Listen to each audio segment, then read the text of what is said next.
की शेतकऱ्यांकरता पाणी असेल, विजेच्या समस्या असतील, तुम्ही डीपी मागितले पाहिजे तेवढे डीपी तुम्हाला देऊ।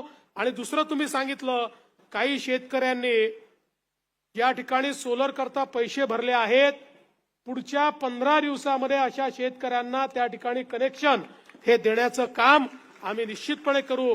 आमच्याकडे कनेक्शनची कुठली कमतरता नाही। मी तर म्हणेल जेवढे शेतकरी म्हणजे ज्याच्याकडे कनेक्शन आहे ते भरू नका, पण ज्याच्याकडे कनेक्शन नाही असे जेवढे शेतकरी या ठिकाणी सोलर मागतील त्या प्रत्येकाला 2 महिन्याच्या आत सोलरचं कनेक्शन आम्ही देऊ।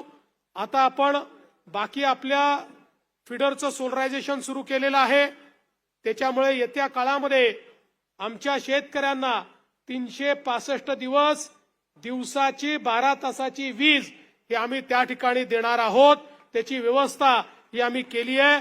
2026 पर्यंत हे काम आमचं संपेल आणि त्यासोबत आपल्याला कल्पना आहे की आम्ही शेतकऱ्यांकडनं आता विजेचे पैसे घेत नाही, ते तसंच पुढचे 5 वर्ष शेतकऱ्यांना मोफत वीज आम्ही देत राहणार आहोत आणि शेतकऱ्यांचं कल्याण हेच या ठिकाणी आम्हाला करायचं आहे।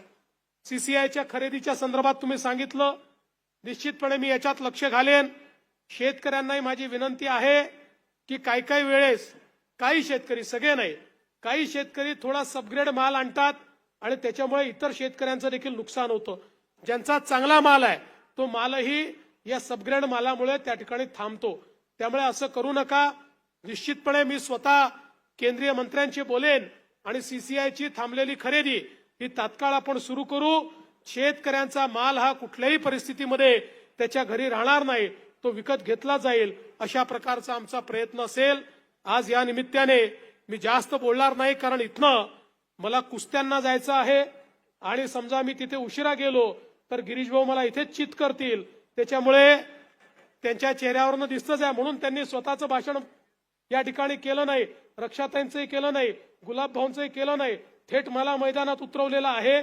त्यामुळे आता मी अधिक बोलणार नाही, पण मी निश्चितपणे या ठिकाणी आपल्याला सांगतो की जे काही आपण या ठिकाणी आपल्या समस्या मांडलेल्या आहेत त्या सगळ्या समस्या आपण पूर्ण करू आणि या भागाचा चेहरा आणि चित्र गिरीश भाऊंच्या नेतृत्वात, गुलाब भाऊंच्या नेतृत्वात बदलल्याशिवाय आपण राहणार नाही, हा विश्वास देतो।